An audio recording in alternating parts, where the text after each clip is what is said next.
Okay, good morning. I'm Giuseppe Pandolfi. I'm the chair of this session. This session is on application in finance and insurance. Thank you for being here. So we are that many this morning. Maybe people are still celebrating something, but yeah, we are stronger than them, no? Okay, let's start. The first speaker is Carmela Iorio from University of Naples, and his talk is about a multi-criteria approach on in a financial portfolio selection framework. Okay, Carmela.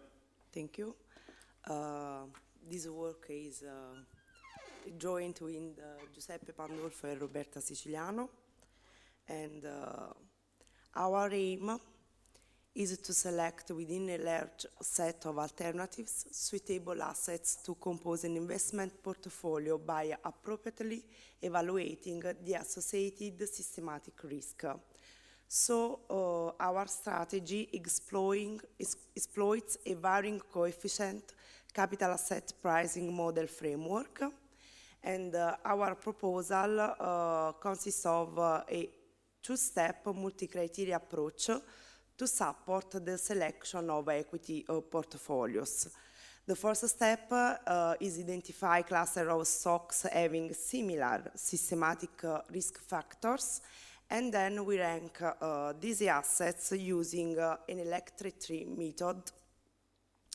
So the general framework is about the role of a portfolio manager to identify a suitable asset allocation strategy. And, well, the portfolio composition task has to take into account the return and the risk of each asset, along with several other factors, such as market expectation, risk tolerance, investor aims. For this reason, the final decision-making can be naturally viewed as a multiple criteria problem whose solution can benefit from multiple criteria decision-making strategies. The outline of the presentation is the following. So we start with basic, our proposal, the application, and we have concluding remarks. Modern portfolio theory was constituted by the milestone, the pioneer work by Markowitz, and in general, investors allocate capital across a set of assets in order to maximize the return and minimize the risk. The model proposed by Markowitz, known as mean variance portfolio theory, assumes that a rational investor maximizes the expected return of its investment and minimizes the associated risk, measured by the variance of the asset's returns. So asset covariance reflects the importance of the diversification in mitigating selection risks. And many proposals have been made since the pioneer work by Markowitz. The capital asset pricing model is one of them, and this model theorizes a linear relationship between stock returns and market-specific dynamics measured by a factor known as beta. Beta measures how much the stock price moves in line with the market. And this model explains that the expected return of an asset is comprised of a risk-free rate and the return associated with the market premium.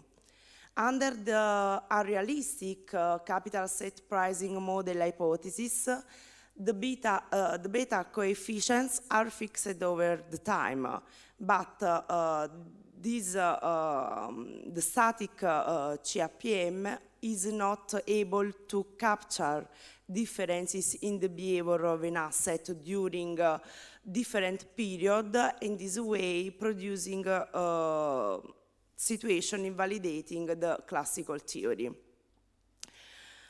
multi-criteria analysis comprises different methods aiding decision makers in the evaluation of alternative decision.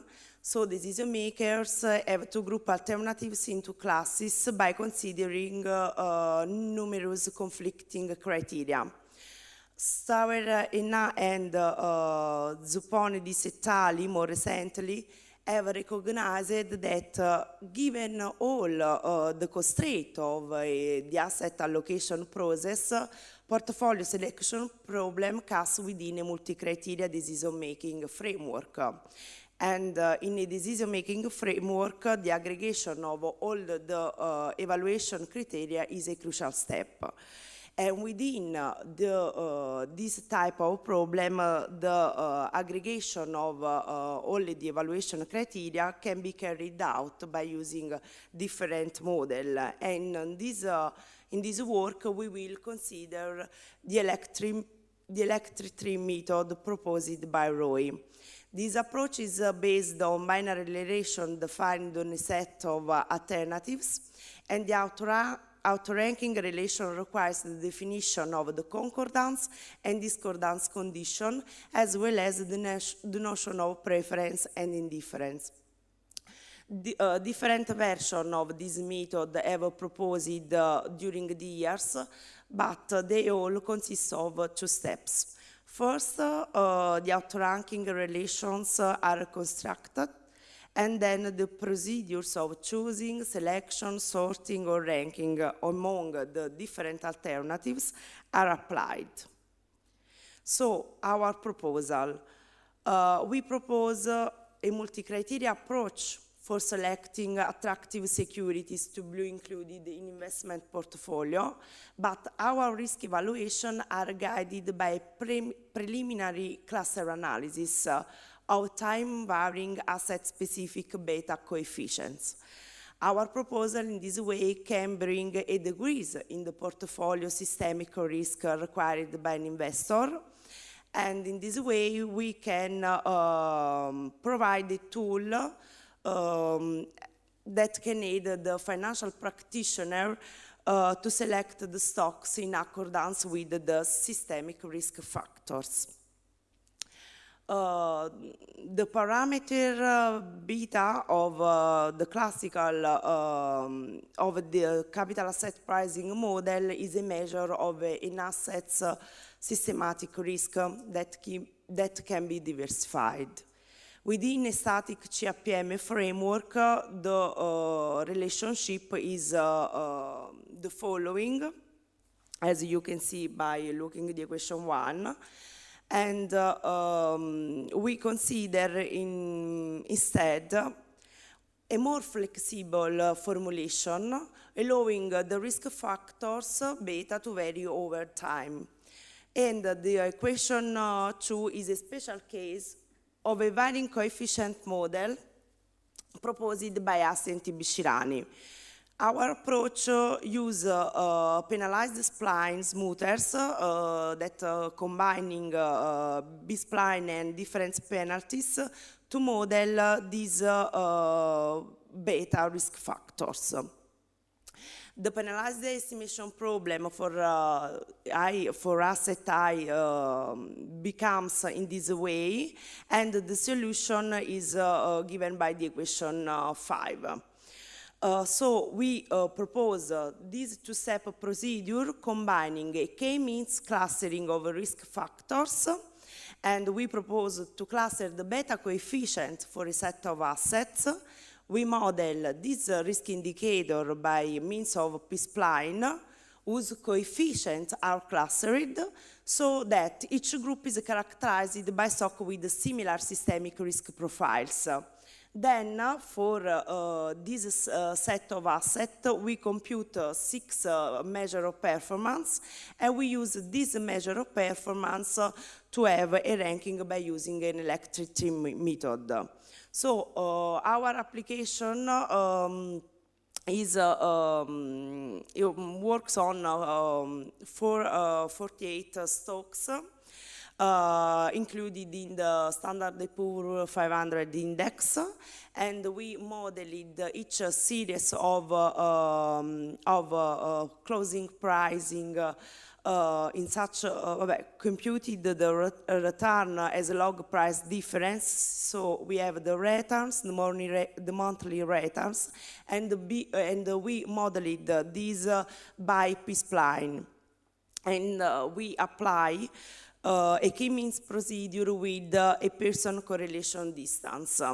The result for 3 clusters that we chosen by in accordance with the gap procedure are shown in this figure, and we can see that we have different market risk dynamics.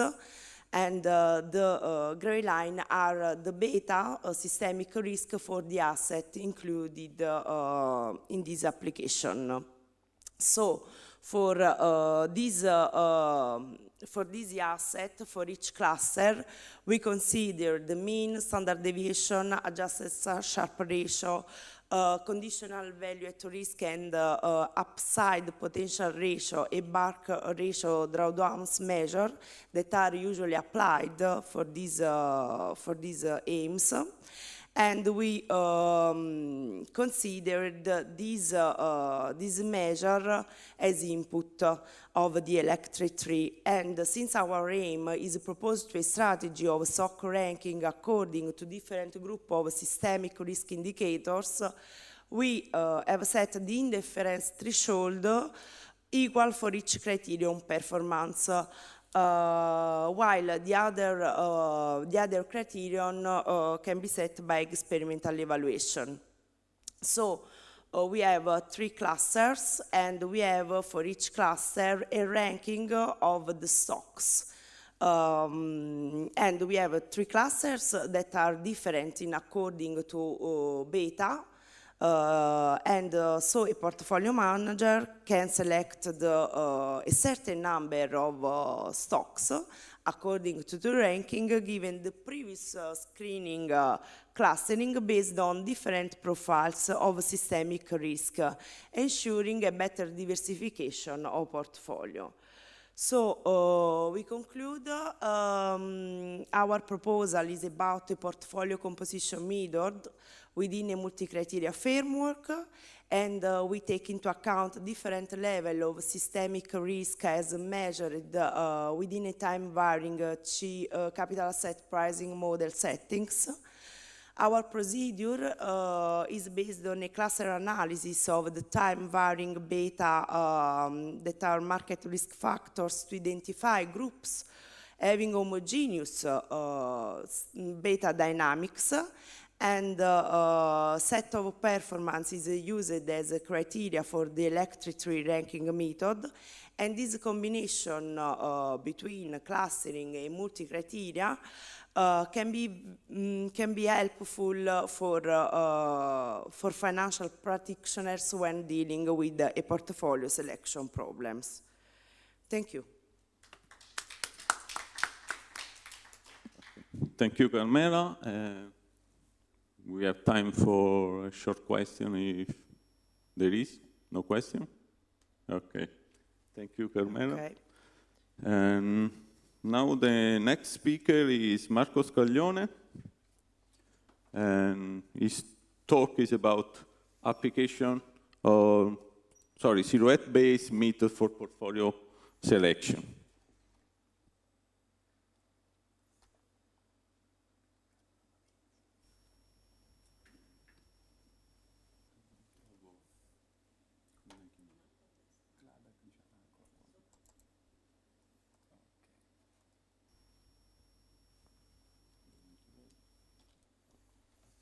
Okay, this is just one piece of my master thesis, and is a direct application of a method developed by Carmela Iorio in his doctoral discussion thesis, and Antonio D'Ambrosio is my relator at the master thesis discussion.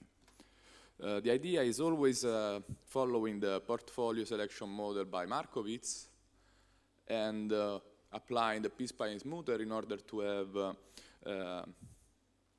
a smooth covariant matrix, and then we cluster the p-spline coefficient of the time series through a partition around Modelbased algorithm, and then there is the weighting scheme based on the silhouette.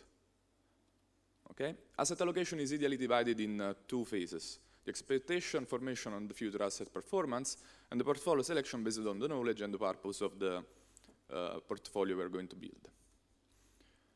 Regarding the second phase, we are going to think of the asset as a random variable in a discrete set.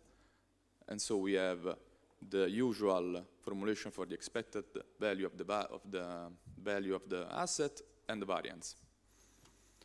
In the Markowitz model, a portfolio is just a linear combination of the assets. So we have a linear combination of the expectation of the value of the expected value of the assets, and just a linear combination of the covariance matrix. Okay, it's just a quadratic form. This is going to give us something similar. This is directly extracted from Markowitz portfolio selection paper. And what Markowitz is saying is that an optimizing agent should lay on this side of the attainable FVI combination. So the idea in Markowitz was to apply a critical line algorithm in order to combine isomerian curve and isovariance line in such a way to have efficient combination in weights that give efficient combination in expectation and variance. So it's just a projection of these of the points where these lines and curves intersect, and this gives us the efficient frontier. This is for us a standard in measuring the efficiency of a portfolio. Our proposal so is to smooth the stock price times series. Then we cluster the p-spline coefficient through the Penrose shape distance in order to cluster them for the shape. And then we build portfolios by including only the series with silhouette, which silhouette reaches a certain level. This strategy allows us to achieve a certain degree of diversification and some strategic constraints, so as the full investment or no short selling constraint. The idea is to have a linear model, more or less, where f is a smooth function and E is the vector of errors. And p-spline smoother is this form, okay? The A is the one minimizing this distance while respecting the constraints of the difference in the order. The optimal spline configurations are these, and as we can see, the lambda coefficient is critical in the smoothness of the Y. There are several ways in order to obtain an optimal lambda. AIC is one of the standard. General cross validation is also very used. But those are two drawbacks. They are time consuming, and they are very high sensitive. They have high sensitivity to serial correlation in the errors. That is the time in the case in time sequences. So we applied the B-curve criterion developed by Frasso and Ehlers in 2015, and this is going to minimize to give the optimal lambda by the minimization of this, by finding that on the corner of this curve. And delta indicate, of course, the first order difference operator. Several application of clustering technique to financial and numerical series. Maharaja, Sangalli, and James Sugar are three main examples. Okay, the idea is to use Penrose shape distance in a partition around Modelbased algorithm. The Penrose shape was developed by Penrose in order to compare skull shapes and sides. And the weighting scheme is based, silhouette of course is one of the main cluster validation technique, And we are going to use that in order to build a threshold Q, that is some quantity on the silhouette distribution, and this quantity will help us to achieve some degree of diversification. We apply for this task, we have for 32 series from the FTSE-MIB, is the principal index in Borsa Italiana. And we apply that to a very long time series, to a long time series, starting in 2010 and ending in 2016. Those are the smoothed series, and this is the Penrose distance matrix. As we can see, there are between 3 and 4 clusters. Then we performed PAM with this kind of distance with the 9 different clusters, and we decided to opt for this number of cluster 3, because it has the higher average value of the silhouette. Those are the 3 clusters, the 3 series clustering, and those are the value of the distribution on of the silhouettes. The minimum, the first quartile, the mean, the third quartile, and the maximum. For this purpose, we decided to use first quartile, mean, and third quartile. What we can see is that the solid circle is the Q1, is the first quartile threshold. So the portfolio is the one including the more number of time series. Reducing the number of series in the portfolio by hiring the Q is going to make us move always farther by the efficient frontier. So we are going to achieve always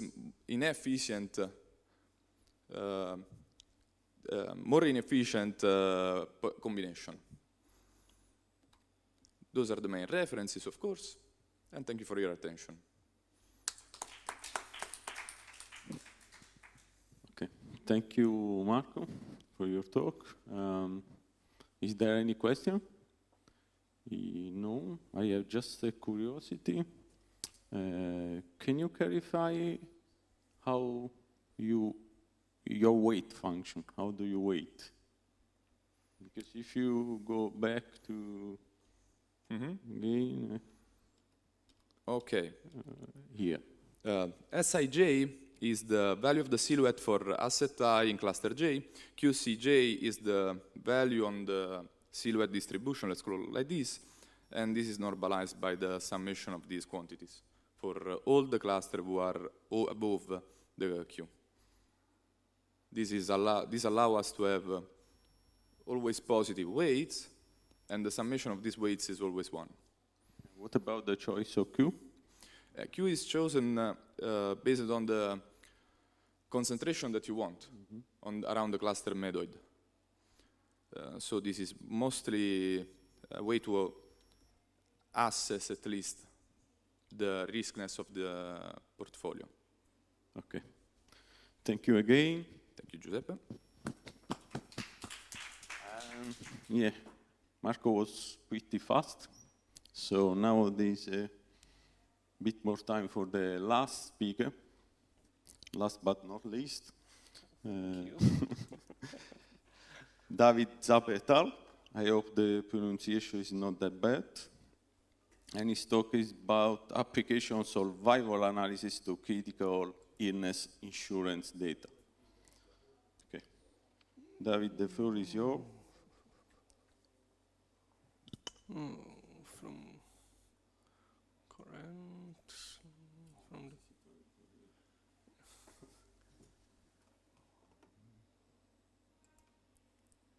yeah, great, thank you.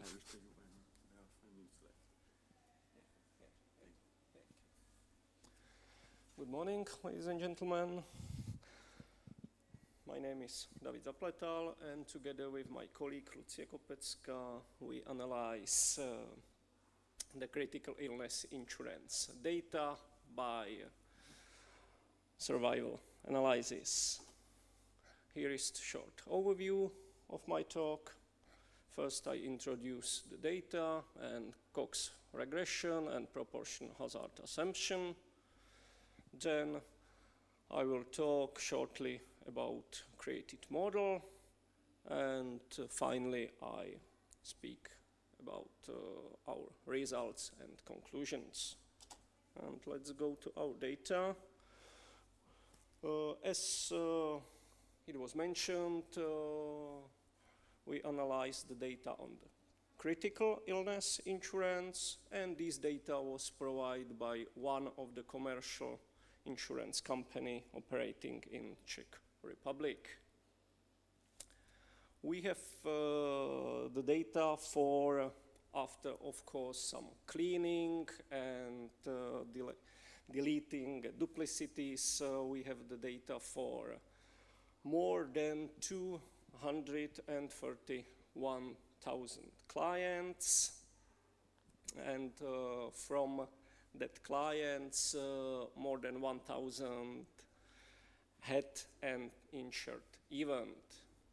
And these clients have a beginning of their policies in the period from July 1st, 1997 to the end of April 2017. And what is the critical illness insurance? The insurance company offered this type of insurance as a supplement to life insurance if the policyholder is an adult, or as a separate insurance contract for persons under 18 years. And that is why you can see that there is no upper limit for the age of the client. Of course, there is an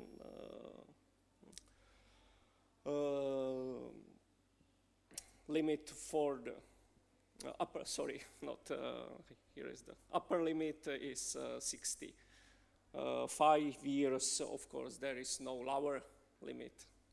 Sorry for a mistake. And the upper limit is 65 years of a client. And let's go back to our data. We have information about gender of the insured person, age at which the person entered into insurance contract, region where the insured person lives, and we have the information about start and eventual endpoint of each policy. And if we have the information about start and eventual endpoint, we can calculate the time to event. We can calculate the time to event is the time from entry into insurance contract until a subject has an insurance event. This time was calculated in days, but here it should be mentioned that there is a 3 months initial guard determined by insurance company, i.e. the policies which have been in force less than 3 months were removed from our data set. That is why the lower duration of policies here is 90 days. And of course, because here is only more than 1,000 of insured event, the rest of the policies is suggested to be censored. What means censoring? Censoring, we can say that subjects are said to be censored if they are terminate the insurance contract or if the contracts end before they have an outcome of interest, it means insured event. These clients are counted as insurance event free for the time they were enrolled in a contract. And of course, here is some still running contracts. In this case, we set the date of the policy to the final date of our analysis. It means the end of the April 2017. And if we have this type of data, we can use an Cox regression model. Cox regression model could be called as the semi-parametric model, and this model models the effect of predictors and covariates on hazard rate. But Cox regression leaves the baseline hazard rate unspecified. This model is very often also called the proportion hazard model or proportion hazard regression, because does not assume knowledge of absolute risk, estimates only relative risks. And here is the form of Cox model. We can have two formulas, which of course is the same, and here we can see the baseline hazard, which can take on any form. And the point is to compare the hazard ratios of individuals who have different covariants. In our case, is gender, age, and region. And if we calculate these proportional hazard rates, we can see that the baseline hazard function is need not to specify because it's divided. But here is quite strict assumption of this model, and this assumption is that the hazard function should be strictly parallel. It means that hazard ratios should be independent of time. And before the using of this model, it's necessary to test this assumption. We have tested this assumption. There is several methods to test, from graphical methods via survival functions to hypothesis testing, and we have used the so-called ZPH test, which was based in Schoenfeld residuals, which was developed by Gramsch and Ternot. And in case of gender and region, this assumption has not been rejected, but this assumption has been rejected for the variable age. That is why we had to stratify our data set in two parts, and the stratification was done at age 18. And only the data of adults, it means the clients over or equal 18 years, was analyzed by Cox model. And we can see that this subset contain around 60% from the original data, but approximately 90% of insured events. It means that for the clients under 18 years, there is only 10% of all insured events. It's very good business for insurance company. And let's go to our model. We have three explanatory variables, of course. Gender, there here is, of course, 2 categories, and we have 4 categories for the age variable, and 3 categories for the region, because Czech Republic is divided to 14 territorial administration units, and this region was divided according to hazard ratio into 3 groups. Because we have the categorical variable, we need to have the reference categories for each variable, and the categories with lowest hazard were determined as reference categories of our explanatory variable. It means male for gender, from 18 to 30 years for age, and first group for regions. And let's go to our results. Here is a table of the parameter estimates together with the p-values and with hazard ratios and confidence interval of hazard ratios.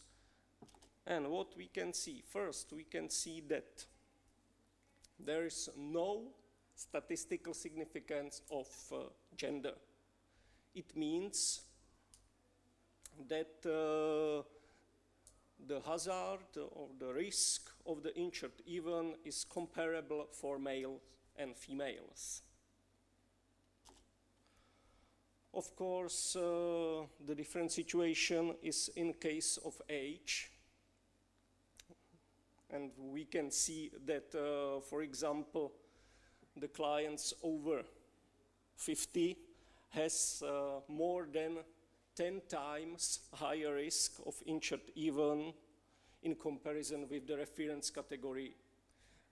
It means with category from 18 to 30 age. And there is some differences in region, but these differences is not so large as in the age differences. And the differences in region is better view in this next slide. Here is the first group of region with the lowest hazard. We can see that surprisingly it's not the neighboring region of the Czech Republic. And here is the second group with the middle hazard, we can say, and the worst situation is in the region Karlovy Vary in the third group, where is the hazard almost 10 times larger than in the first group. Here is the summary of the conclusion: statistical insignificance of the gender, strong dependence of the age, and weak regional dependence. And very shortly, the future is research, application of competing risk models, and analysis of lapses on the insurance. And I would like to thank you very much for your attention. Thank you, David. Okay, nice talk. So we have just 1 minute for question. Is there any question? No? Okay, just one short question. Are you planning to use more variable in your model? Sorry? Are you planning to use more variables in your model? We don't have any other information about clients, only age, gender, and the region. Okay. We will thinking to ask the insurance company about the time interval of payment, the policy, but now it's in progress. Okay. Thank you again. Yeah, thank you. And thank you all for attending this session. So now the session is over, and enjoy any other session you are interested in. Thank you.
also don't. I also do, and I also don't know how to do it. With Agustin, maybe.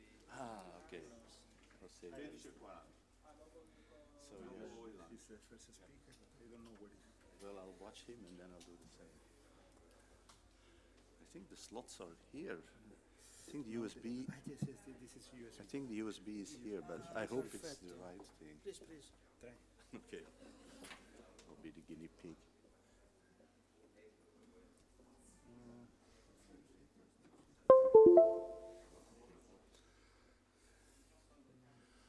Okay, something's happening.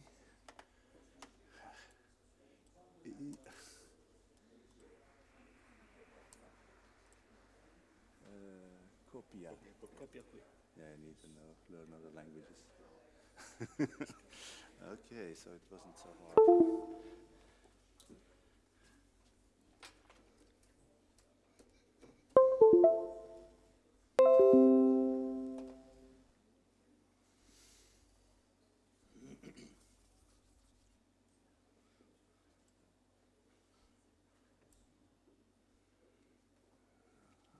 Okay.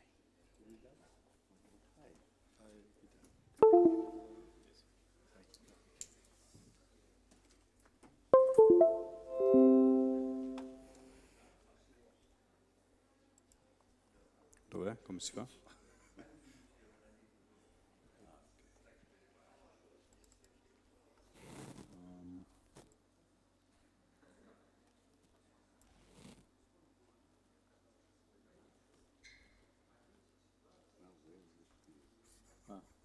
What it is?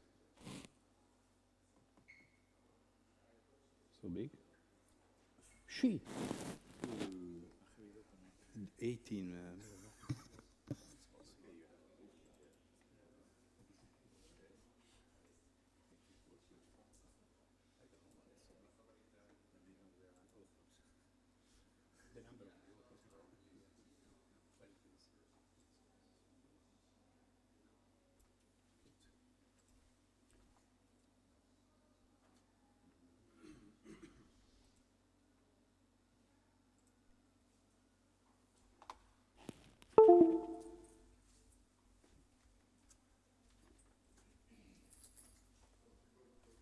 Let me see if this is working.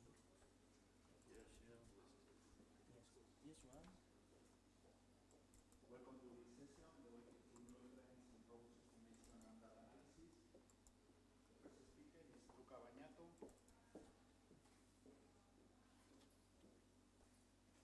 From the Università Cattolica del Sacro Cuore, and his talk is Vistus of Multivariate Vector-Curtic Normal Distributions. Luca, when you want. As first, I want to thank Agustin for inviting me here. What I'm going to present is a sort of little review of results coming from different papers with different authors, and at the end of the talk I will show you some references. Well, this is the outline of the talk, where after a brief introduction about the concept of kurtosis in the multivariate context, I will give you the idea on which is based the leptokurtic normal density. I will need some preliminaries, and I will present mixtures of this distribution, named multivariate leptokurtic normal, abbreviated MLN. And I will provide you some applications in different fields, and then in classification, in model-based clustering, and in the context of dependent data that we will face through the hidden Markov model settings, and then some conclusions. Well, for multivariate continuous data, statistical inference usually focuses on elliptical distributions. And among them, surely the normal one, due to the theoretical and computational convenience. In many applications, as well known, the kurtosis reached by this model is not sufficient, and then we have to handle with this topic. We have different approaches. I saw also yesterday some new techniques, very useful. Well, one is to consider a multivariate T, for example, model, in which you have an added parameter which aim to model milled outliers or gross outliers. Also, you can use other distributions like the scale mixtures, in which you use also the multivariate is a scale mixture when you use a scaling variable, which is a gamma, but you can use other scale variable and obtain, for example, the slash, the general hyperbolic densities, and so on.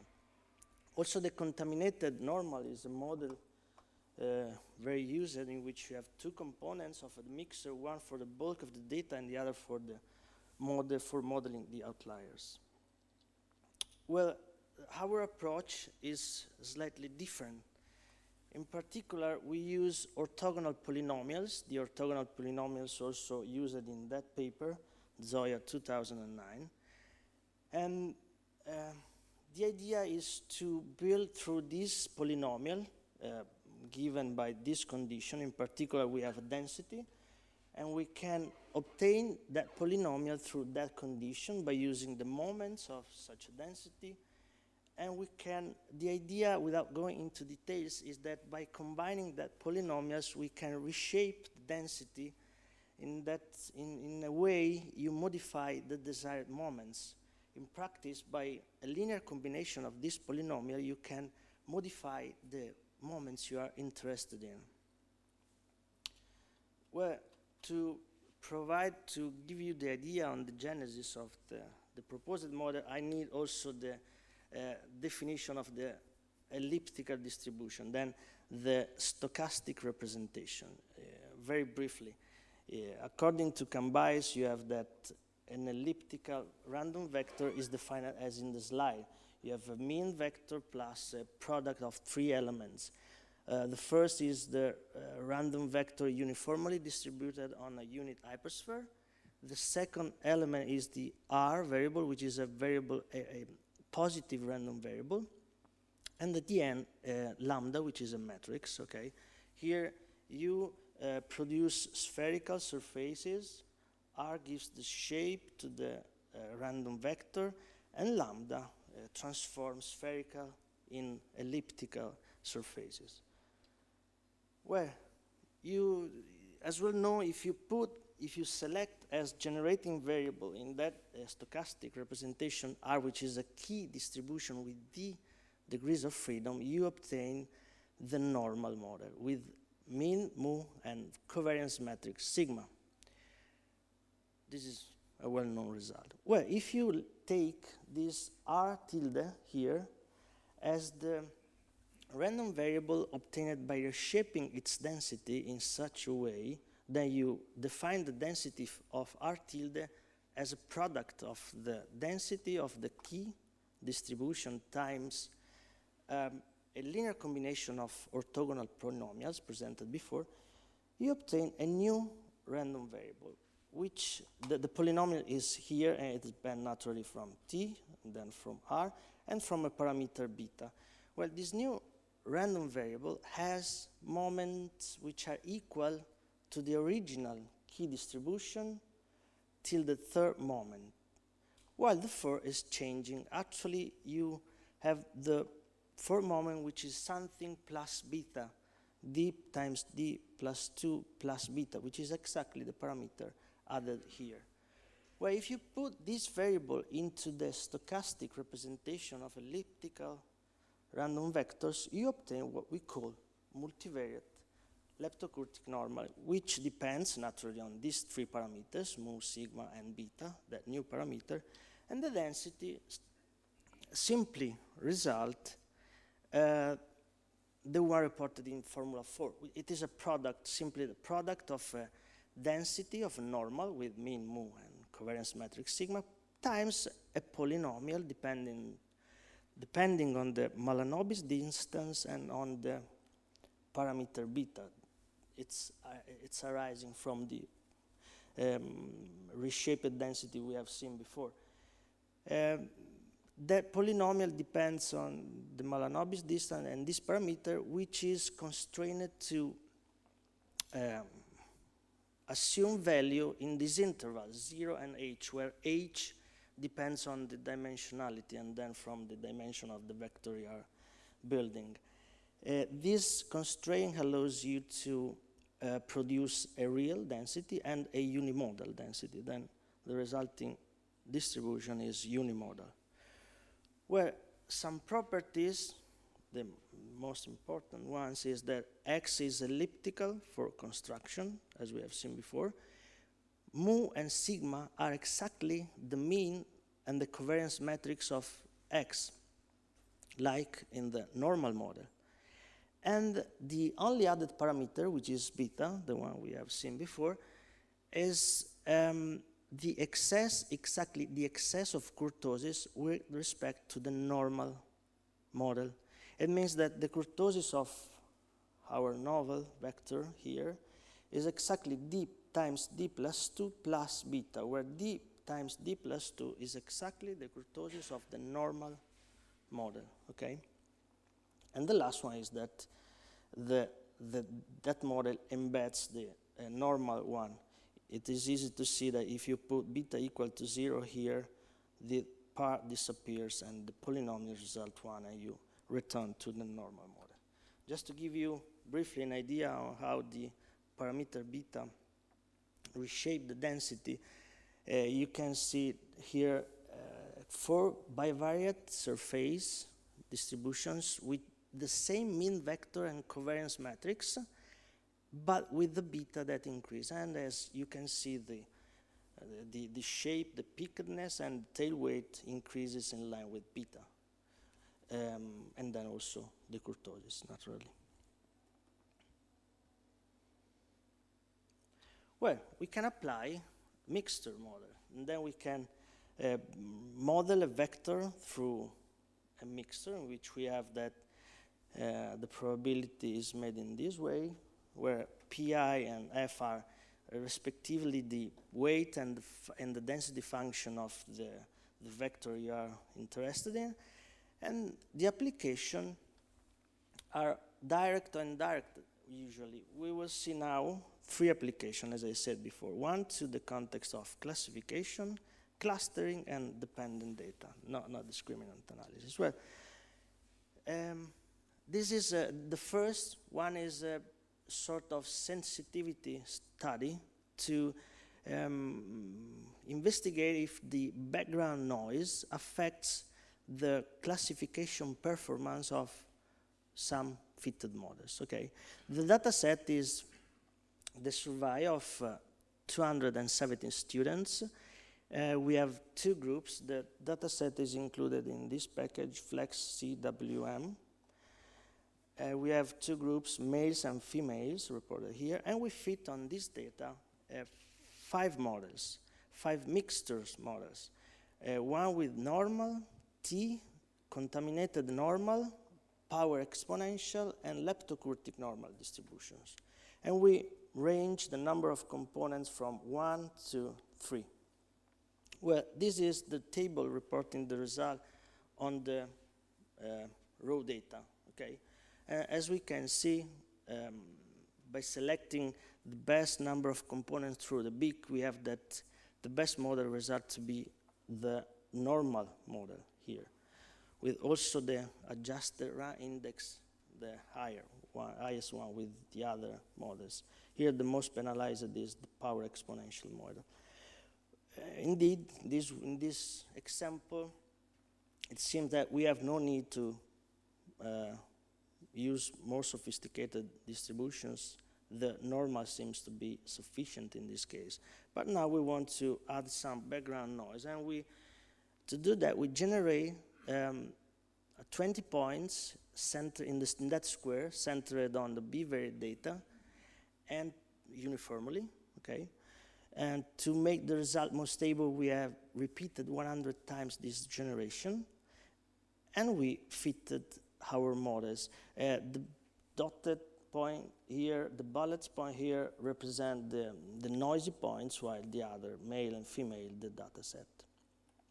Well, this table, in the first part of the table here, reports the number of components selected in each model.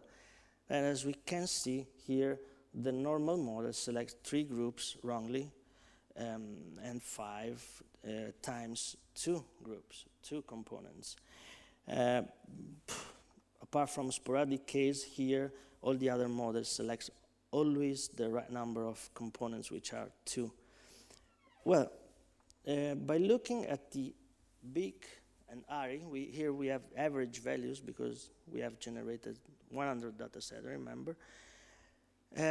We can see that in this context, this average, the ARI value is calculated without considering the noisy points, okay?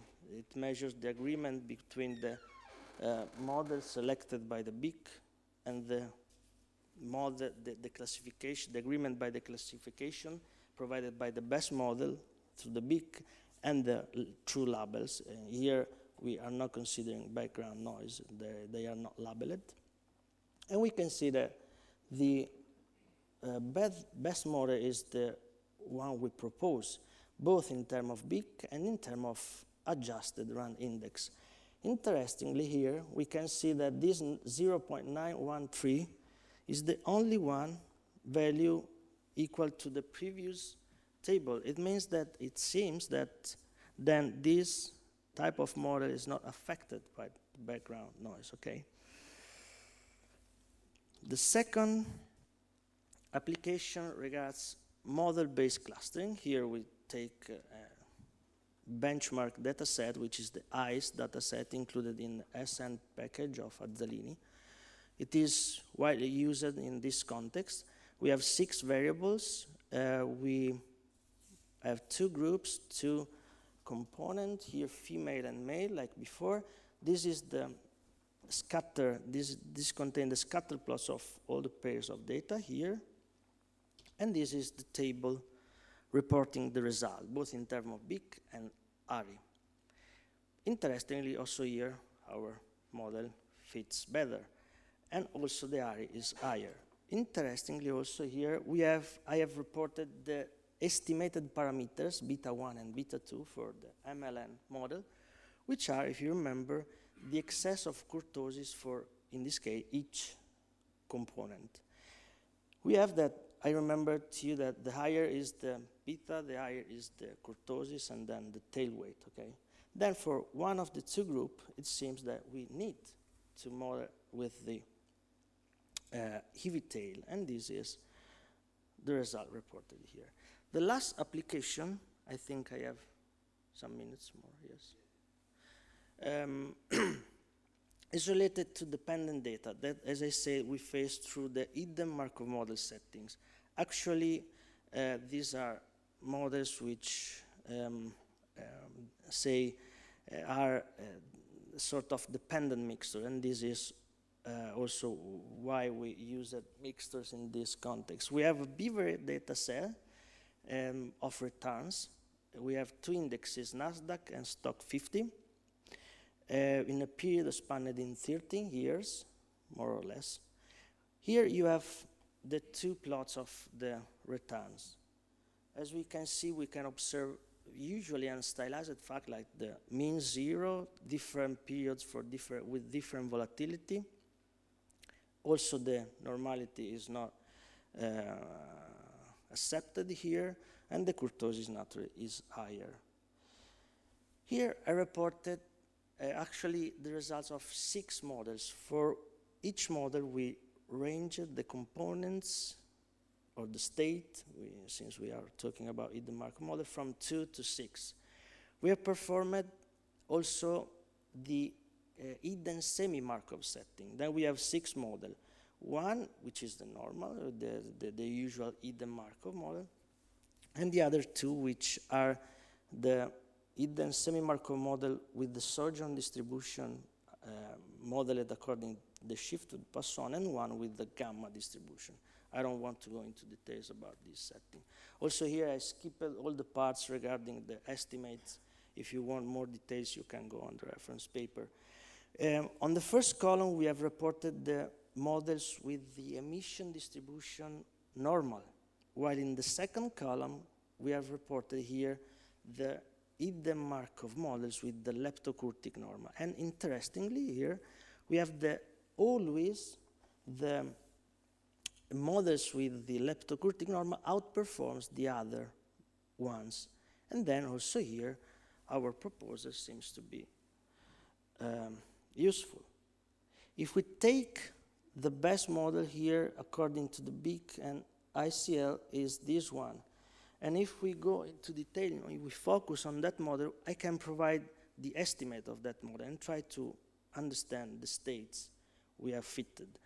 Yeah, we have here reported all the estimates, then all the transition probabilities, or the means, the covariance metrics, and the beta, the excess kurtosis for each state. I have ordered, in a decreasing order, the states according to the mean. If you look, you recognize that for lower means of returns, you observe higher volatility. So this is in line with the stylized fact, with theoretical, with the usual, with what you see usually in this context. And then you can, why not, say that three states could be assumed as lower, medium, and higher volatility. Also, the parameter of excess of kurtosis seems to be higher in the period of lower and higher volatility. Well, it is close to zero, close to the normal case, in the middle, and then in the medium volatility state. To give you a more, to appreciate more the issue, I report here the classification result. Then we classify according to that model the observation in the three states. We have state 1 in light gray, state 2 in dark gray, and state 3 in black. And you can observe different period, different state, different volatilities. And this is a stylized fact we have observed. Well, as a conclusion, I only want to say that we are working on add skewness to our model, add skewness through always using the orthogonal polynomials. There are other ways to add skewness, like, for example, the skewness made for the multivariate T. But we are trying to give this skewness, and competitive models are naturally the ones with the skewness. Well, I finished it. These are the references I promised you at the beginning, and thank you very much.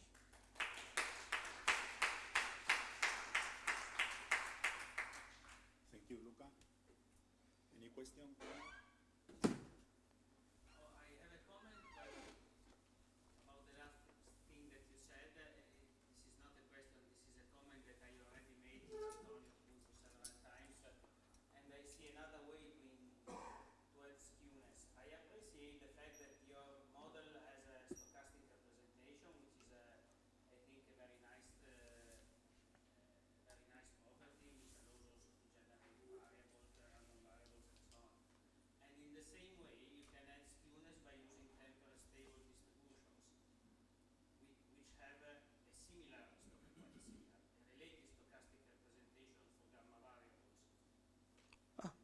This is an idea, yes.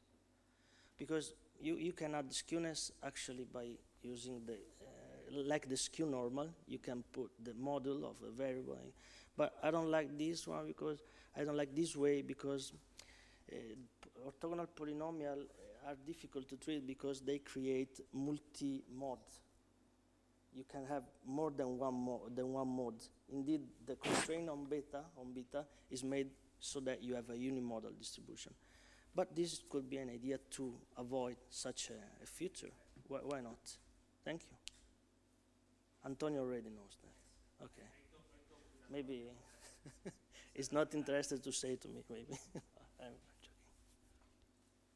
Any more questions? Bueno, congratulations for your proposal. It works that the methodology did seem that the methodology works with background noise, and manages very well background noise.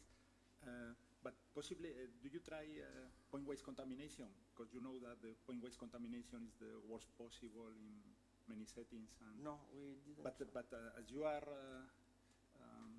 using heavy tail distribution, even heavier than the T distribution, possibly you can manage also. Actually, we didn't try, but this approach in which you modify sorry,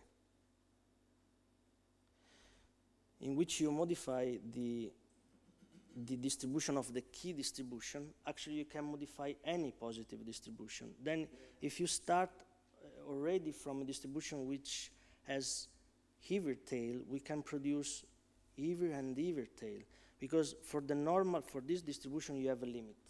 So at a certain point, as I said before here, you have to stop. Beta has constrained to be at maximum h, which depends on the dimension. But you can use other distribution. Maybe if you want to stress this point with gross outliers, you can make this. But we didn't try. Yeah. Thank you for the You suggestion. can follow the proposal of yesterday of Yes. Alessio combined Yes. with I was triggers talking or about- very far away. Why not? Thank Thank you you. for the thank you for the suggestion.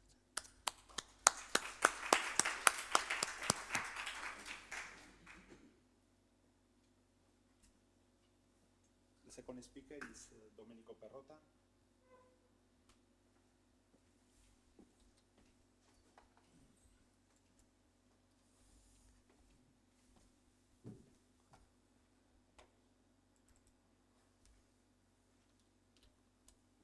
Thank you, Agustin. Domenico Perrotta is coming here from the JRC, European Commission, and his work is contamination and manipulation of trade data, the two phases of custom flow. Thank you, Agustin, for inviting, for organizing this session. So this is a work indeed that we are doing with several groups, colleagues present in this room in the domain of anti-fraud, which is conducted by the Joint Research Center of the Commission in a site that is in Ispra, close to the Lago Maggiore. Is a center that is part of the European Commission and is in the area of anti-fraud, as I said, which is quite, let's say, a real activity, very concrete activity. We have a new commission, just appointed the new president. She gave already some political guidelines for the next European Commission for the next years, and I was very surprised when I saw that already in these political guidelines there were, let's say, very, very strong indications for fighting against fraud, but not this time in a very kind of high-level statements. She went really into one of the big issues, which is customs fraud. You see it's highlighted there in yellow. So reinforce custom risk management and support effective control, which is exactly what I do, basically, with colleagues of the Anti-Fraud Office in the European Commission, which is called OLAF. So it's the first time that we see a so strong statement for customs fraud. So, and I think it's not by chance that is there, is because in the past years we worked quite well, showing that it's possible to fight against fraud concretely. So here I show you some cases. The first one that you see, it's part of the same case actually, but the first title that you see here, it's something that gave rise to almost 3 billion euro of recoveries that are not yet there, simply because there is a no deal with UK that could become concrete. So we don't know if this money will be recovered at the end or not, but we did our job, and we found frauds that the UK customs couldn't recover, and for this they have been fined. Then there have been other types of similar activities, thanks to our work, 300 million from Slovakia, 200 million from Greece. There is another case going on. And just to give you an idea of what's going on, more or less is that. So in green here you see a kind of systematic undervaluation of, not on the green is, let's say, the price that we estimate using robust statistical methods in the JRC for the imports of goods from China. In this case, we are talking about textiles and shoes. And here you see how a kind of fraud could show up. So you see basically here a systematic undervaluation that was going on in UK, and then when we started to intervene, the fraud went in another member state, which in this case is Slovakia. So it's a nice example of what we are doing. And we did so far using robust statistics. So we managed even to introducing the legal document of the Commission that are related to anti-fraud, the concept of robust methods. You see here concept of fair prices, robust estimate, outlier, free, average price. These are stuff that are already now acquired basically in the official document in the legislation in relation to the problem of undervaluation. This is what you could be, now it's a while that I go around by talking about this, so these are stuff, estimates for values and quantities imported in the EU, and these feeds are done, in this case, using the least square. So you see the difference between the estimated price and the real price, and it's based on this type of a simple, let's say, concept of robust statistics that we have done this work so far. But there are situations in which things are becoming a bit more complex for robust statistics, in the sense that here you have a case quite clear that you can tackle with the LTS, with the for research, whatever you want. So basically you have a group of good transactions and you have a set of fraudsters doing some activity here in red.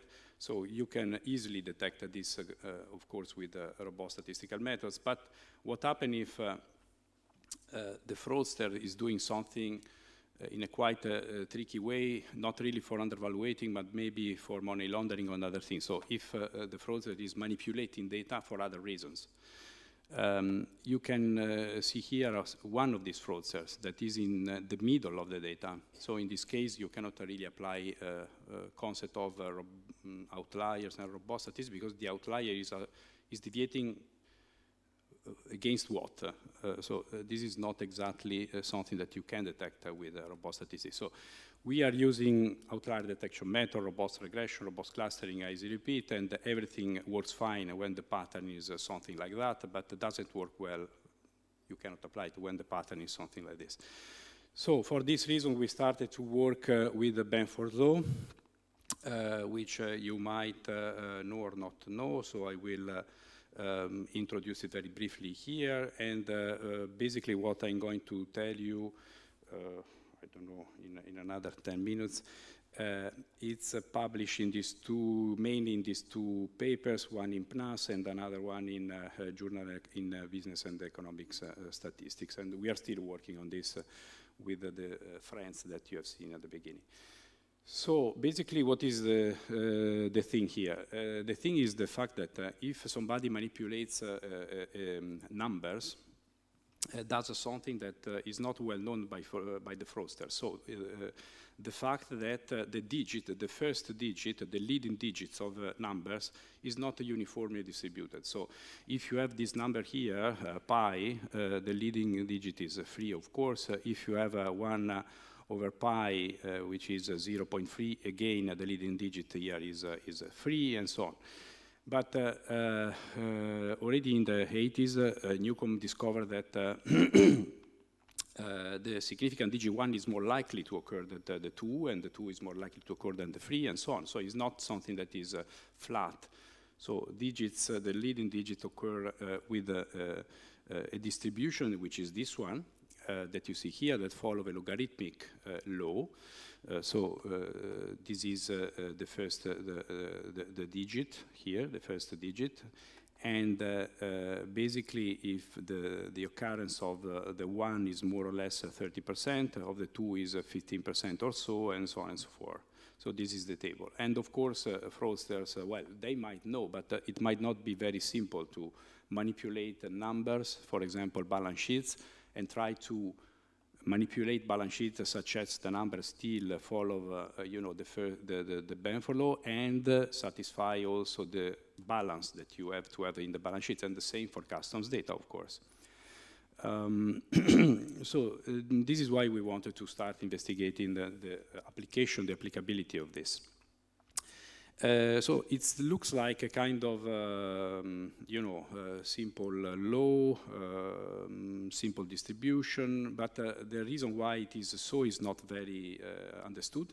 There are very interesting but difficult also theorems for this distribution that are based on the idea that you can obtain such a distribution if you sample data from randomly sampled distribution. This is what is known from number theory. But not much more is known on this, on the properties of the Benford law. So what we wanted to do is to investigate not the properties, the mathematical properties of the law, but the concrete applicability in a number of situations. So how you can ensure that you can apply, or where you can apply Benford law if this limit theorem is not satisfied. So this is the case of custom fraud.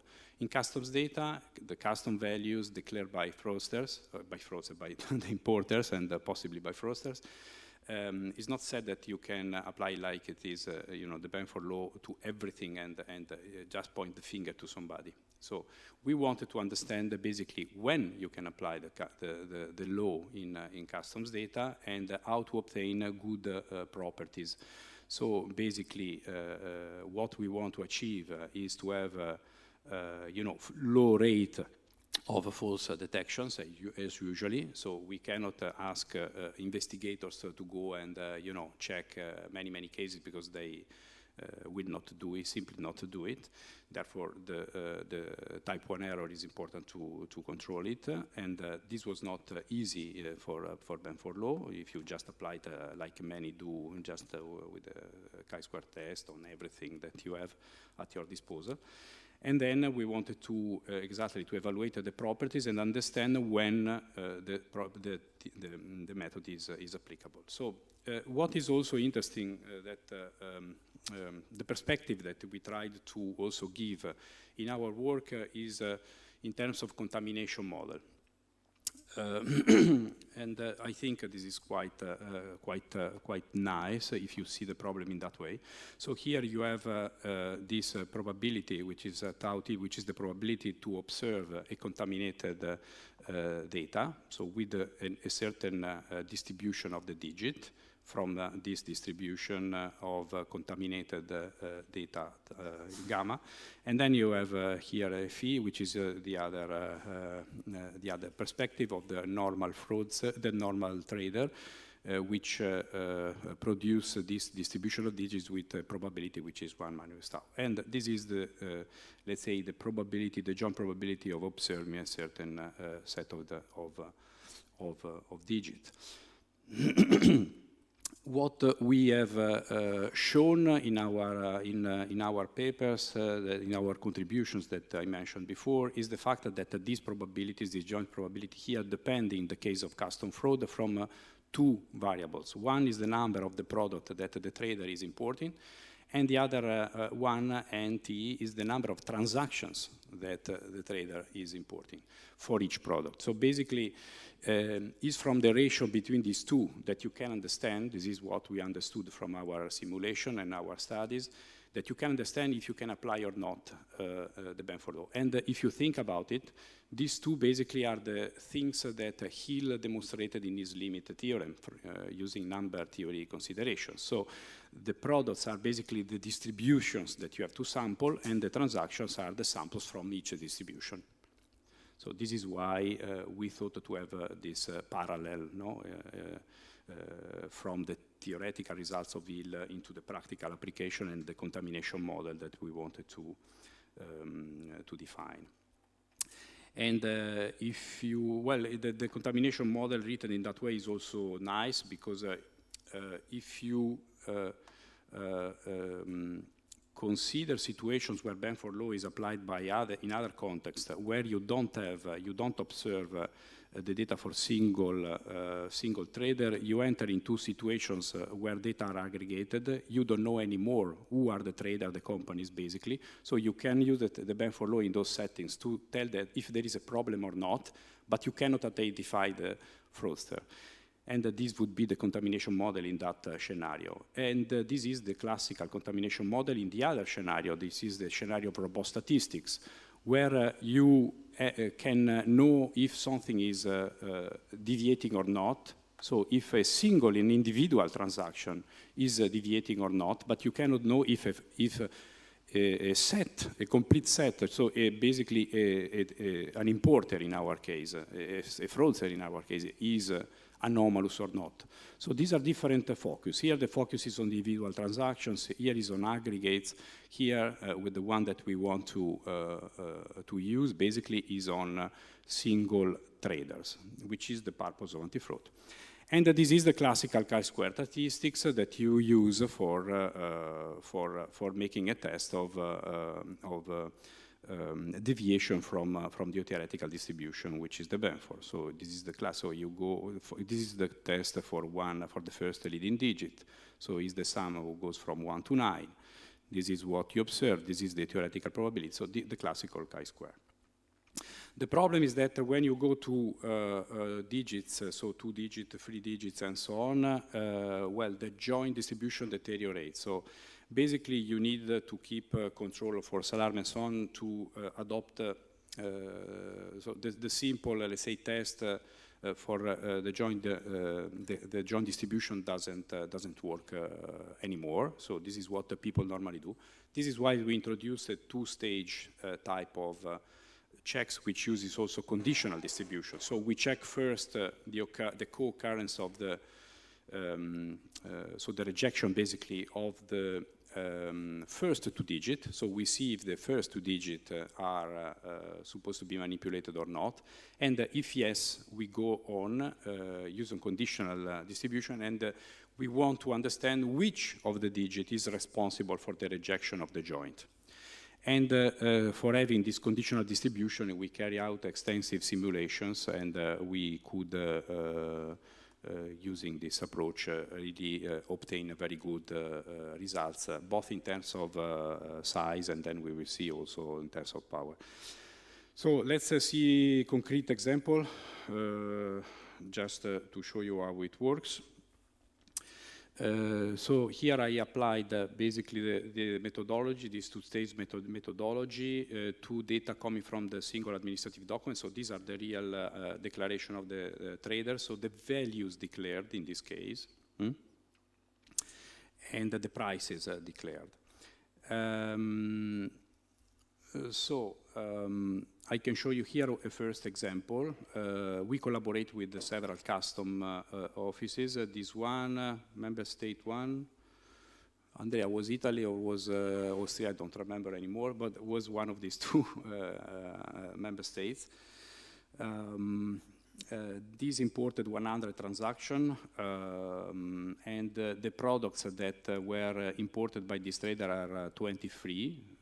So keep in mind also always the ratio between M and N, because it's the one that makes the job at the end. In this case, you see the first digit here show visually that something is strange. This is the second digit distribution. Third digit, fourth digit. Here you see how things then becomes more flat, and then you cannot say much using the other digit alone. So here is the value of the test. This is the 99 quantile that is the one that would trigger a suspect.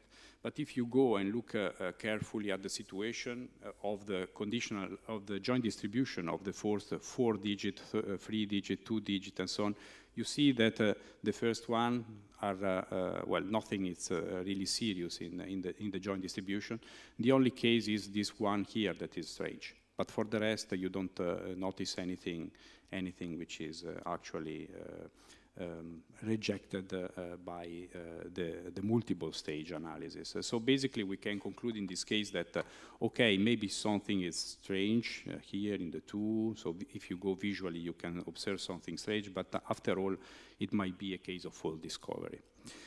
If you go to see indeed the data, how they show up, so these are the values declared, these are the quantities declared, so if you are in the middle, basically you are in the bulk of the market. You see that these are 6 examples of the behavior of this trader. Everything more or less seems to be in the middle of the data. So also from the point of view of robust statistics, there is nothing serious here, no evidence of serial fraud. There is another case here that we can show. So 80 transactions, 8 products. And in this case, you see there is a strong deviation from what is the theoretical distribution of the digit. Here there is a strong concentration in the 8, digit number 8. And here the two-stage approach that we introduced says clearly that there is an issue here. So the joint of the first and second digit is rejected, and then the first digit is also rejected, the second one not. But it is clear that here there is a serious problem in the first digit. And the statistical conclusions are clear. So this is what you see. So basically here the situation was really terrible. Ah, yes, this is Austria, I remember now. So this was really incredible because basically everything that you see here is a fraudulent behavior. So this is the real thing, the real price. These red things are fraudsters that were indicated at some point. There were suspects inside here indicated by the Austrian authorities. And we found that everything here is fraudulent. And the Benford worked quite well in this case. But frankly, here I was also using just robust statistics for finding out such cases. And this was basically the same here, and so on. So Trader C is coming from Italy, I think. It's another time the ratio between N and M, it's important. It's another case in which the ratio is okay, therefore we could apply indeed the Benford law. And again, our two-stage test tells the same story as before, that the situation is quite suspicious, and if you go and look, you find a similar pattern, similar behavior before. So I don't know how much time I have. 2 minutes, okay. I can skip the Monte Carlo simulation. So we did Monte Carlo simulation to see how we perform in terms of size, power, and so on. And we confirmed that the critical thing to decide whether to apply Benford law or not in the custom world is the ratio between N and M. And we, let's say, worked also on determining, let's say, some correction factors when this ratio is not satisfied. So basically we say, in customs we can partition the data into parts, one in which this ratio is good, and then you go and you apply the method, one, the two-stage in particular that I have talked about, another part in which we cannot do it. But in this part where we cannot do it, we have a possibility to go on to make some corrections of the critical values according to our simulations. And if you do so, you can extend, let's say, the applicability to another share, another part of this, of the universe, let's say, of the custom declaration. And finally, we are quite satisfied by what we obtained, both in terms of size and power. So these are what we found. Strict control of false positive rate. And here we had this two-stage or multi-stage procedure. And we had this adjusted chi-square when we have had to relax, let's say, the framework, the context. Now what we are trying to do is to go on to the case of M much smaller than N, and so we are trying to, expand the applicability basically to other parts of the market.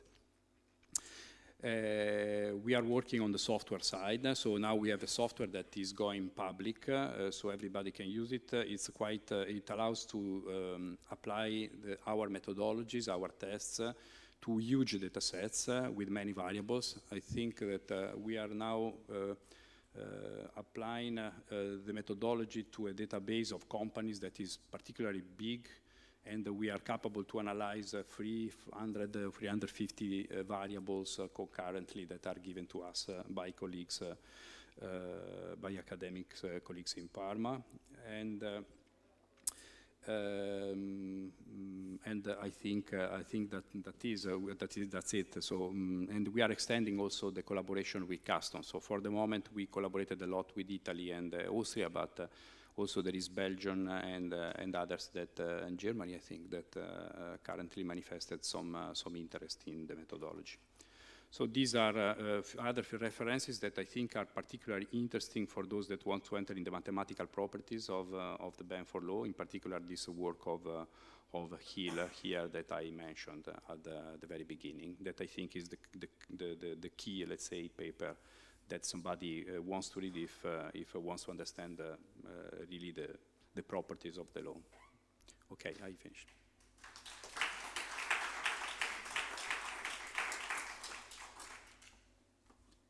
Thank you, Domenico.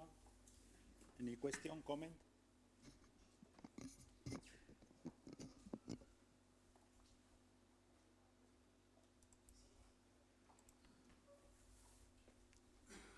Congratulations for your presentation. And for the work you are developing in the JRC and in both sides, in the application and in the developing of new tools for in the robust statistics file. Thank you. No, I have to thank you, the robust statistical community, because everything that started in this context was thanks to the collaboration with this particular community. So I have to thank you. Next speaker is Peter Rousset, please.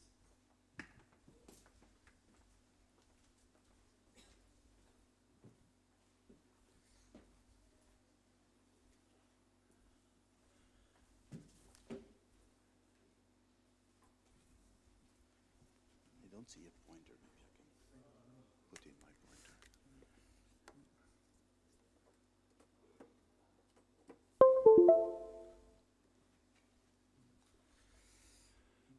right.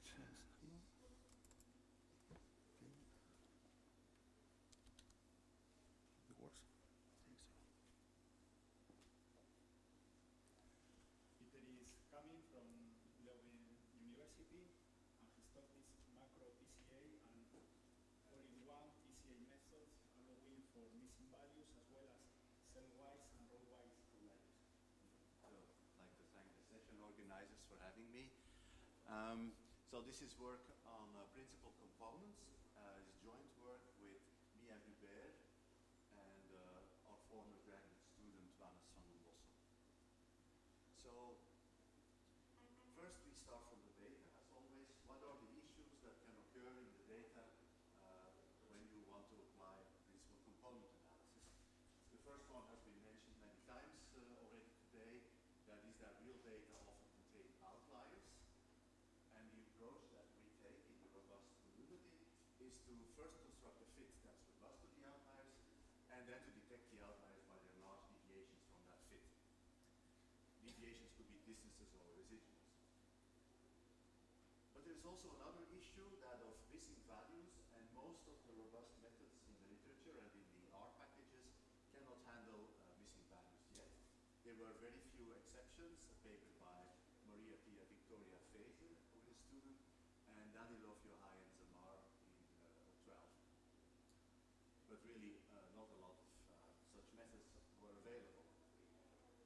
Another thing is that most of the robust methods, the whole literature since the 60s, is basically looking for a certain type of outliers, namely row-wise outliers, where we decide that a case is deviating from the majority. And that has some restrictions. For instance, we need to have at least 50% of rows that are not outlying, otherwise we cannot distinguish. No method will be able to distinguish between the outliers and the good data when the outliers are badly placed.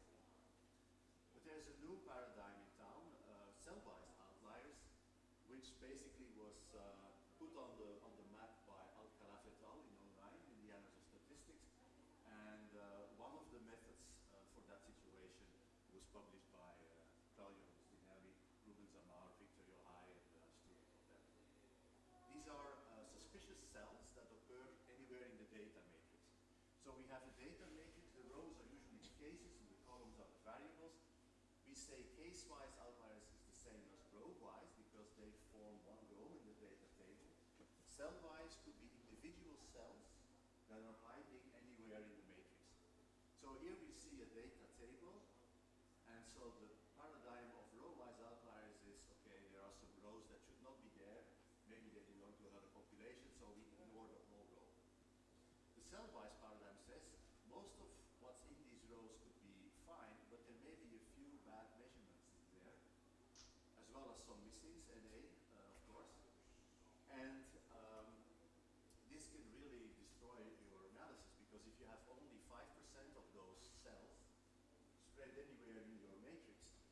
could have many more than 50% of the rows that are a little bit contaminated, and so the row-wise methods would not work. And especially in the case where this is especially bad if we have a lot of dimensions, so 5% of 100 dimensions is still a lot of cells.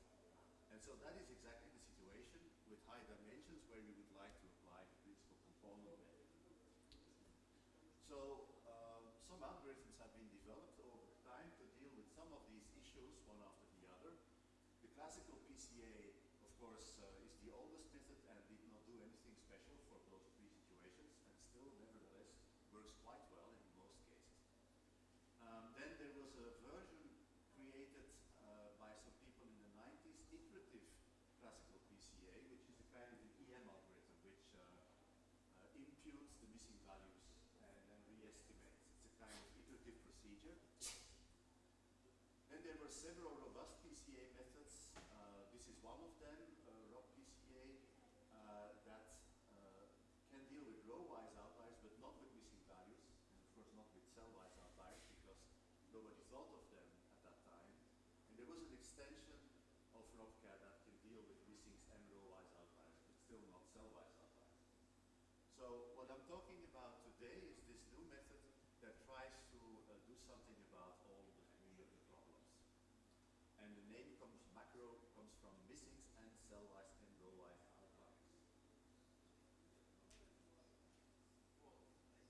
So there are many differences between macro PCA and the other methods that I mentioned. For instance, the initial imputation. In the classical case, we start with means over columns. But here we take already robust and predicted values coming from an initial estimator. And for the estimation, the iterative classical PCA, just iterate classical PCA as one half of the EM algorithm. Macro PCA will iterate the robust version of that, which is row-wise. So I won't say much about the algorithm because it's quite involved, because it has many steps. I just want to point out that we look at two types of imputations, and why this is so. We have a version of imputations where we only impute missing values and we leave everything else unchanged. And there is another kind which we call the cell imputed, which imputes all of the missings as well as the outlying cells that do not belong to outlying rows. So this is actually quite crucial. We never try to impute outlying cells inside of outlying rows. The reason for that is that would mask the rows in subsequent computations, and the outlying rows would therefore still have an effect on the final result. So there are quite a few steps. The initial estimator is this detect deviating cells method that we developed earlier. It does not assume a PCA model at all, but it tries to identify outlying cells and some of the outlying rows and make some initial imputation for those, and we use that initial imputation to get started. The other steps are, well, there is a projection pursuit step that basically looks at the form of the Stahel-Gonolo outliers so that we can try to detect the most outlying rows in order to leave them out of the rest of the computations. There is a step that tries to determine how much variance is explained, so to choose how many components we want. Then there is this iterative thing which you can think of as a kind of EM, but with robust components. Then there is a reweighting step, which is also quite typical. And then once we have the subspace, we want to find the right loadings inside of that subspace. And for that we can use a method that works fine for estimating robustly in lower dimensions, because our subspace will never be high dimensional. We want to have at most 10 components, and then this deterministic MCD method can do the job very easily. And then finally, what is the output? The output is a set of cells that are flagged. There is the orthogonal distance, which means for every data point, we determine how far away it is from the subspace in the orthogonal direction. And there is also this is a geometric notion,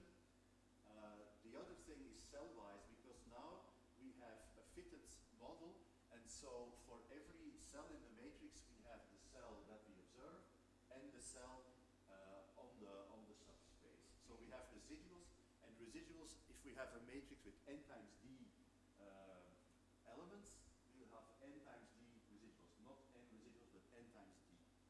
And this is nice for visualization later on. So, of course, we did the simulation. It takes too long to talk about it. It will be more interesting, I think, to look at some of the examples. So this is an example that we actually used earlier. It's about cars. It was collected by Andreas Alphons. There's about 300 cars, and there are 11 continuous variables, like price and weight and power of the engine and so on. We had to transform several of them because they were very skewed, such as price, so that the transformed data are roughly Gaussian in the center. There are some missing cells, but not a lot. Only 2.9% of the cells are missing, and that's not an issue at all. We'll have an example with more missings also. And so the question is this data set homogeneous, or are there maybe interesting row-wise outliers or cell-wise outliers? And indeed, there are some. So we look at two kinds of diagnostics: the outlier map, which has been around for like more than a decade. It plots the orthogonal distance versus the score distance, which is very easy to compute based on the scores and the eigenvalues. But you can think of it as the Mahalanobis distance of the points inside of the subspace. So big distances means points are far away in that subspace. Orthogonal distance means they're far away from the subspace. And so it's always interesting to plot one versus the other. So this is the plot we'll look at for the robust method. The score distances are on the horizontal axis, and so until about here they can be considered small, and from here on they can be considered large. This is a chi-squared quantile, or the square root of a chi-squared quantile. And in the vertical direction we have the orthogonal distances, and there's also a cutoff for that we have explained in the paper where it comes from. So we have this region here which contains most of the points. That's the regular observations. There is nothing unusual about them. Good leverage points would be that they have a larger score distance, but a small orthogonal distance. They are pretty harmless. Also here we have points that are nicely within their projection is nicely within the subspace, but their orthogonal distance is quite high. And we notice these are two cars that are electric. The Vauxhall Ampera is the European version of the Chevy Bolt. And we see some others that we will come back to. It's these guys that are the biggest problem. They have a big score distance and a big orthogonal distance, and they are what we call the bad leverage points, just as in the regression situation. And they can really affect the classical PCA by attracting the subspace in the classical PCA. So we will look at these in particular, but just note that the BMW i3 and the Renault Twizy are electric cars, which makes them very different in some sense from most of the other cars. If we draw the same kind of graph for the classical method, which was never done before, but we can do it, then we see something fairly similar, but here this BMW, which was the worst of the bad leverage points, now pretends to be a fairly harmless orthogonal outlier. And that is because this point has had such a pull on the subspace, on the classical subspace, that it has tilted the classical subspace, and now it looks much less special. That is the typical problem with outliers and classical fits. So another map, which is purely interested in the cell-wise case, is a map of the residuals. And we will color the cells according to their standardized residuals. Yellow means everything is okay, nothing is special.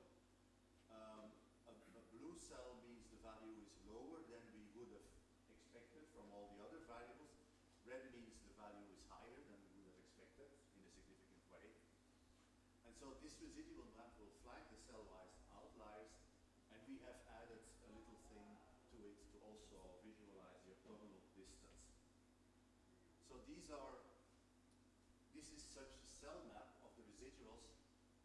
This was supposed to be yellow, but this projector turns it into light green. So we look at this part. This is the result of macro PCA.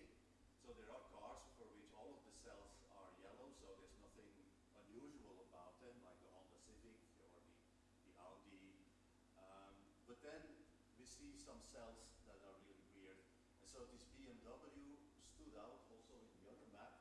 We see it has an abnormally high price compared to its other characteristics, an abnormally high horsepower, and the torque is something similar to horsepower.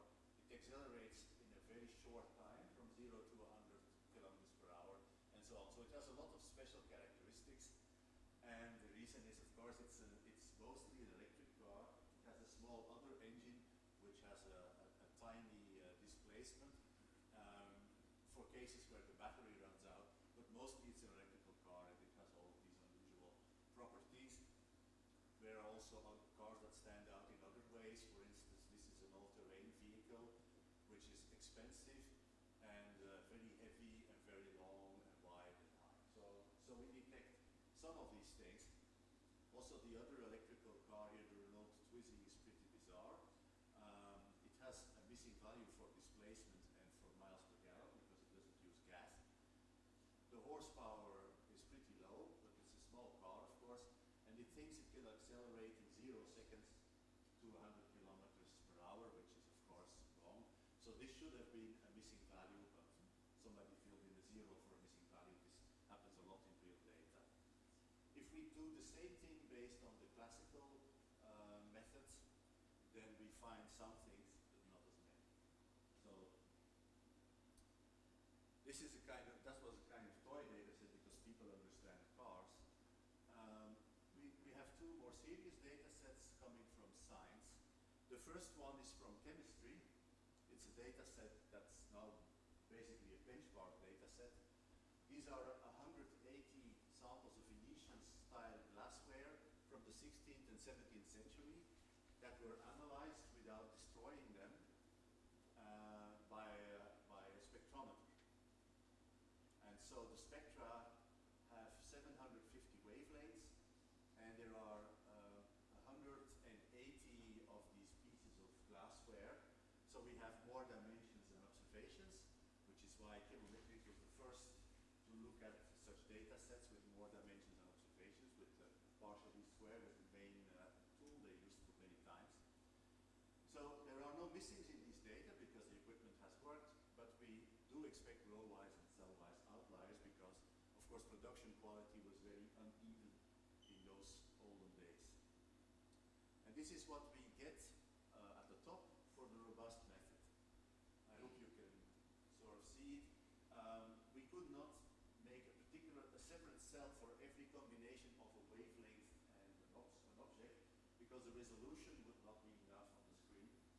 So each of these little cells is actually an average of a few wavelengths next to each other and a few objects next to each other, which came in a certain logical order, time order, I think.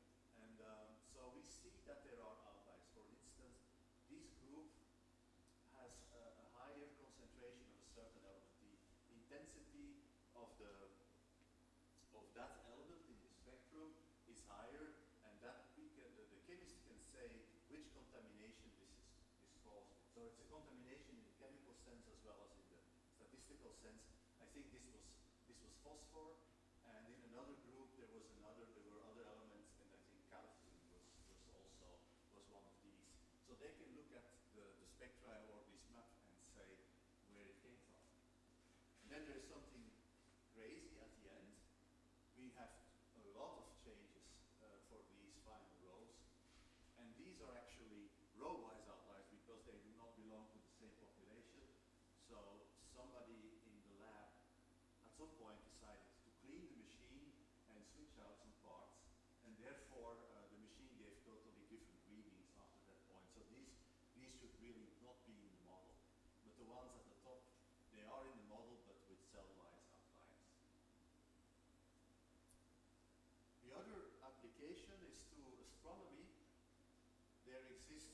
many of these surveys nowadays where they used telescope to measure a lot of things on the light, the points of light in the sky.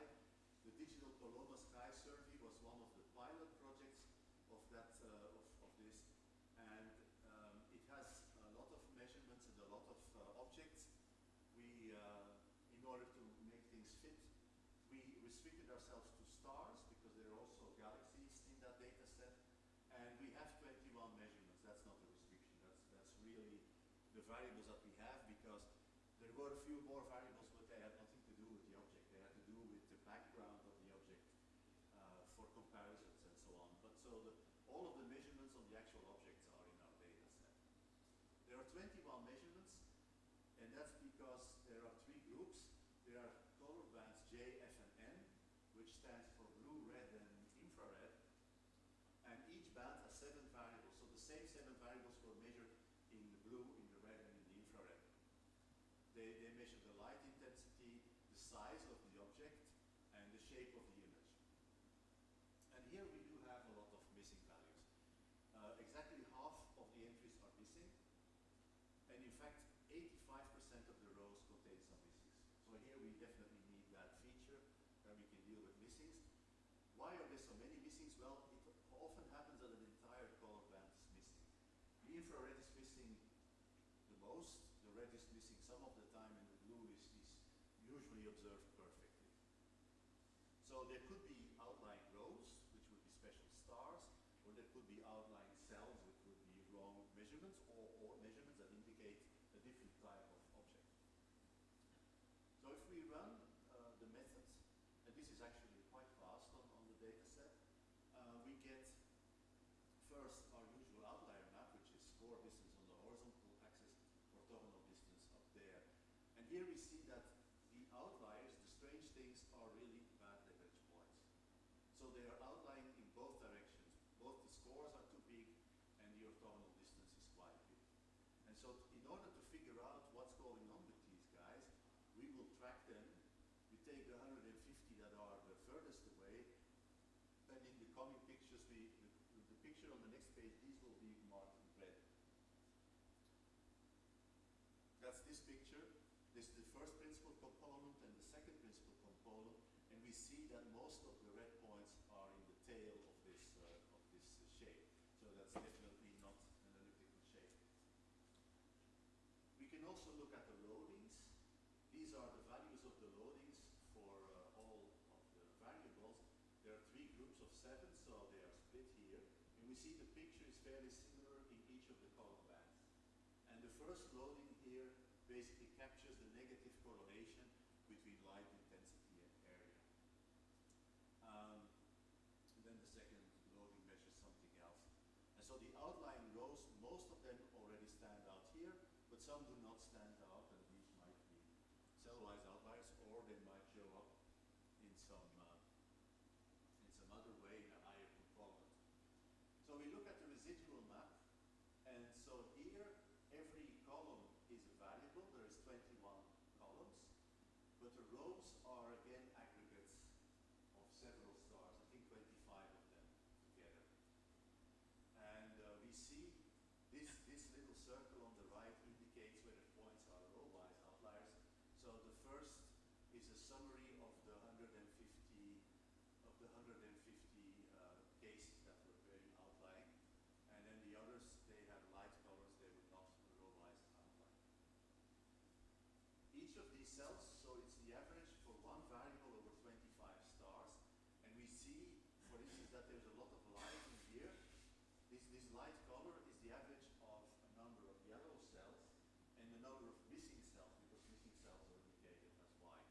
We see that there are fewer missings in the other color bands. And now what's the interpretation? So the outlying stars, they seem to have red cells for the total light intensity and tot, and they have also red cells for the total area. And it's similar between the blue bands and the red band and the infrared band.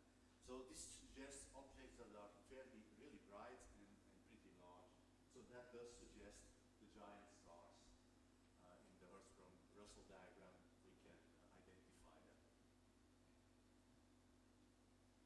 minutes, okay, so I'll use them. There is another application that is just starting, which is to use this for online processes like quality control. And the idea is to fit the PCA model to an initial data set and to keep those coefficients of that model. And then whenever a new data point arrives, we can run this program called macro PCA predict, which computes the imputations for the missing values, flags the cell-wise outlying cells, flags the orthogonal distances, and decides whether the row is outlying. So all of this is done extremely fast because it does not have to refit anything. It just has to apply the method to these data. So it's very fast. It can be done in real time, and updated fits can be then computed offline from time to time. And the main reason why people appear to like this is that when the process goes out of control, the cells can tell you which variables are most likely responsible for running out of control, which is quite nice. That's it. So the R code and the data are available in an R package, cell-wise, on CRAN. And the paper, you can read it on archive, and it will appear in Technologies. Thank you.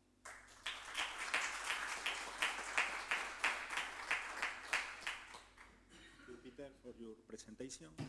Any question, comment? Coffee break is coming.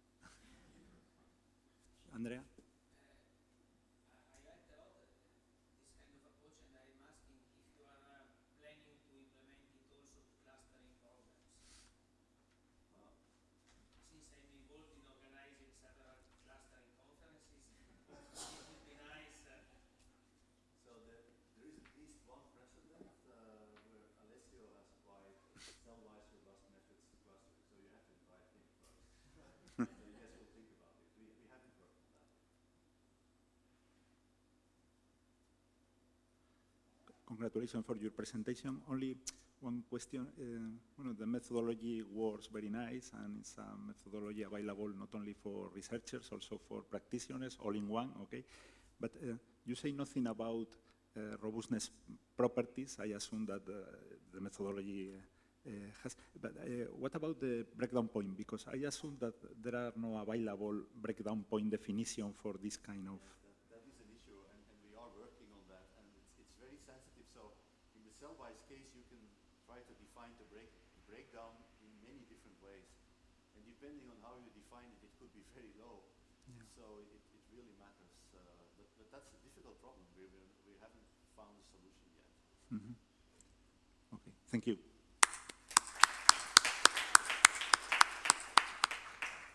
Thank you to all the speakers. Thank you for all the attendance in my name and in Andrea's name.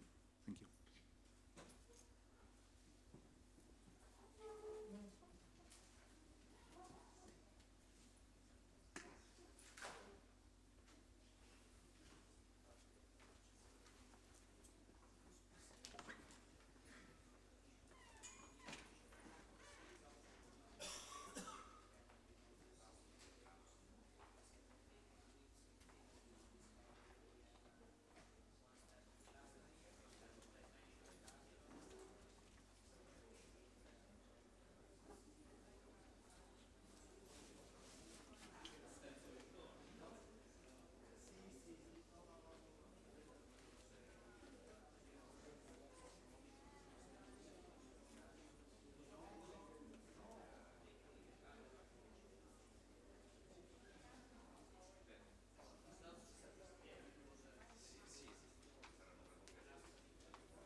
Comunque, non so se hai visto le aule, sono cablate qua. Sono tutte cablate, certo, ci mancherebbe Quello altro che non fossero. No, vabbè, a Non parte fossero. questa, quella che... ecco, è arrivata la ficona. Good morning. Good morning. Metti, dai.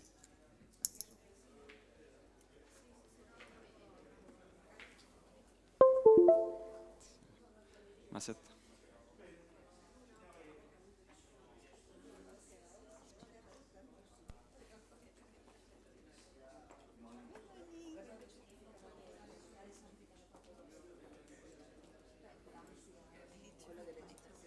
Yes, no, è aperto. Ok. Sì. Okay.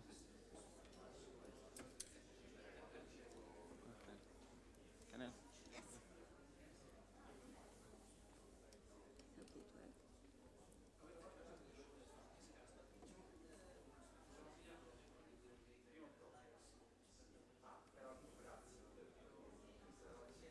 It's inside, but.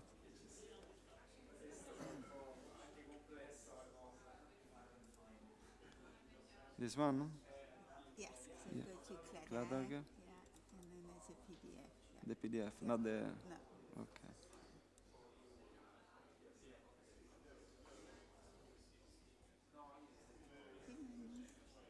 So it's there. Oh, I put. Okay. Yeah. Left. Very good. Open it. Okay. It's okay. You want to Perfect. scroll? Oh, I think Yeah. it's Or PDF. thin there. PDF Okay. seems good. Go back. So, and to make it full screen. Yeah. Well. I think it's control, but maybe the chairman will control L. Yeah. Okay. Good. Thank Okay. you. Let me check my talk. It will be later after your plenary. Okay, it's okay. Okay. So everything's okay. Yeah, it seems so. Okay. Thank you very much.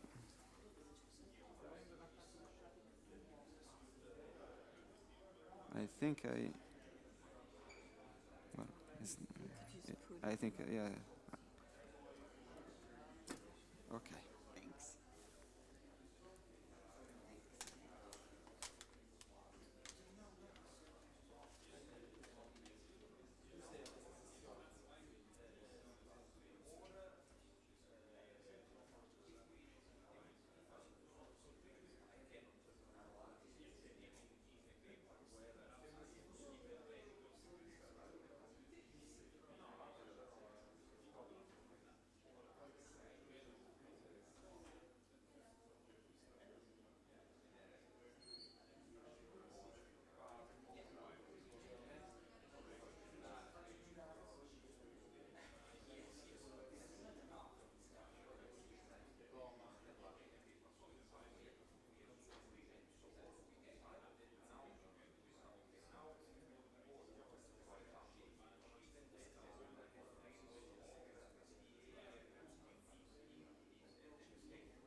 去下一餐。